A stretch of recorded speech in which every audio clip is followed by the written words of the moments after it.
श्री राधे महाराज जी। महाराज जी, ये आपका सत्संग सुनते हैं और एक दुख से बाहर निकले हैं उसी सत्संग। महाराज जी, इनकी 17 वर्षीय बेटी थी। 2.5 साल पहले अपने स्कूल के बच्चों की मारपीट की वीडियो अपने पिताजी के फोन से लेकर अपनी एक सहेली को भेज दी। उसके बाद वो वीडियो वायरल हो गई। इस कारण उसके पिताजी ने उसे डांटते हुए कुछ कड़वे वचन बोले। 3 दिन तक दोनों एक दूसरे से बोले नहीं और वो इतनी कठोरता सह नहीं पाई और उसने आत्महत्या कर ली। महाराज जी, इस आत्महत्या के दोषी हम हैं या उसके और उसके हमारे प्रारब्धवश हैं? हम प्रायश्चित क्या करें? ये मूर्खता है, मूर्खता है। इसमें दोष की बात नहीं, इसमें मूर्खता है। क्या है, पापा है 3 दिन नहीं बोल रहे, चौथे दिन बोलेंगे, 5वें दिन बोलेंगे। हमको अपनी तरफ से सॉरी बोलना चाहिए। मान लो हमारे पिता हैं तो हमें आप कर लेने से कोई निदान हो गया क्या? वो प्रेत योनि मिलेगी जा करके, भूत प्रेत की योनि मिलेगी। उसका हमें लगता है कि अगर आप लोग कर सको तो 1 सप्ताह की भागवत उसके लिए करवा लो, हो गए। हाँ तो बढ़िया है, लेकिन दोष उसी जीवात्मा का है जो स्वयं कर रहा है। अगर हम उसको प्रेरित करें और फिर वो आत्मा करे तो बात होती है। अब अपने आप विचार करके बच्चे हैं, अब वो हमें लगता है कि बच्चों को प्रोत्साहन देना चाहिए और ऐसी परिस्थिति ना प्रकट की जाए। माता पिता को भी चाहिए कि बच्चों से फ्रेंडवत मित्रवत व्यवहार करें, जिससे वो उनके जो अंदर छुपी हुई भय या छुपा हुआ संकोच या छुपा हुआ अपने को मारने की बातें वो सब निकल जाएं।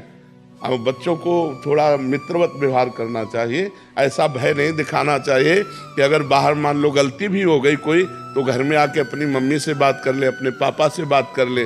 पापा को चाहिए कि मित्रवत व्यवहार करे। जब बच्चा सयाना हो जाए तो दोस्त की तरह व्यवहार करना चाहिए।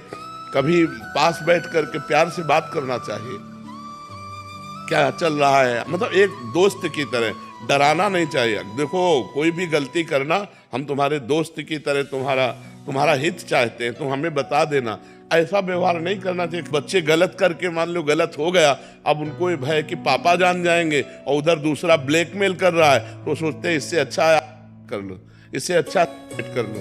तो हमें लगता है ऐसी परिस्थितियां हम अपने बच्चों के सामने ना आने दें। अच्छा है, क्योंकि बच्चे तो नादान होते ही हैं, उनकी नादानी में बात हो जाती है, उनको ज्ञान नहीं। आत्मा इतना बहुत बुरा पाप है, जीवन की पहली गलती की। हाँ बिल्कुल बिल्कुल बिल्कुल।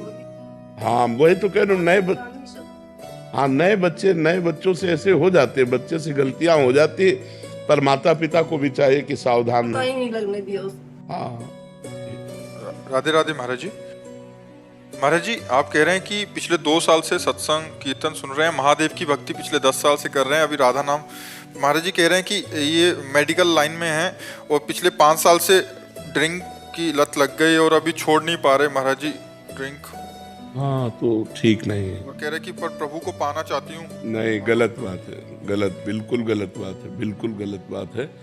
आप रोज बताओ कि मैं रोज गंगा नहा के आती हूँ, लेकिन ये भी बात तो समझो गटर में रोज डुबकी लगा रहे हो।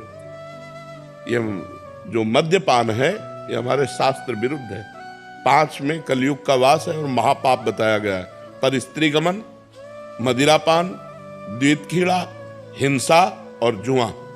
किसी की हत्या कर देना, हत्या करने वाला या जुआ खेलने वाला या पराई स्त्री से भोग करने वाला या मांस खाने वाला या शराब पीने वाला, ये सब, ये कभी भगवत प्राप्ति की बात ही नहीं हो सकती। ये तो पहले गंदी बात छोड़ो ना। अगर भगवत प्राप्ति चाहती तो गंदी बात छोड़ो। ये क्या मनमानी आचरण, ये क्या है? एक बार अपने ऊपर घृणा तो पैदा करो कि आप कितना गलत कर रहे हैं। जब तक उसे दोष दृष्टि नहीं मानोगी तब तक तो चलता रहेगा ना। कैसी कैसी गंदी आदतें पाल ली हैं। 100 रुपया अगर रोज जोड़ लो और महीने में कितना होता है? 3,000 रुपया किसी गरीब की सेवा में लगा दो, किसी बीमार की सेवा में लगा दो, तो भगवान की प्राप्ति का हेतु हो जाए। ये क्या है? क्या है क्या? इसमें आपको घृणा करनी चाहिए, आपको छोड़ना चाहिए। आज नियम लो कि मैं शराब नहीं पीऊंगी। हिम्मत हो तो बोलो, है हिम्मत? पक्का?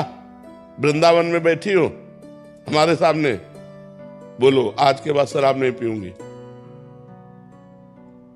आज के बाद शराब नहीं पीऊंगी। हाँ, भगवान तुम्हें बल देंगे, भगवान तुम्हारी सहायता करेंगे। नाम जप करो और आज के बाद शराब नहीं। हाँ बस शराब मत पीना। वो सब ऐसे हो जाता है जैसे घर में पोछा लगाया और फिर धूल फेंक दो। तो पोछा लगाने का मतलब क्या रहा? नाम जप का मतलब क्या रहा जब आपके आचरण पवित्र ना रहे, आपका खान पान पवित्र ना रहे? मांस आदि तो नहीं पाते। हाँ तो बस शराब आज से छूट गई, अब दोबारा मत पीना। अगर अब पियोगी तो फिर कोई चांस नहीं है। ये तो भारी अपराध बन जाएगा कि वृंदावन में बैठ करके उस संत समागम में आपने ना कहा और फिर पियो। तो ठीक है, हमारी बात आज से पक्की? हाँ पक्की, ठीक है, बहुत सुंदर। और वो नाम जब तो करती, आराधना तो करती, ये गंदी बात छूट जाएगी तो आप परम पवित्र हो जाएंगे। बहुत सुंदर।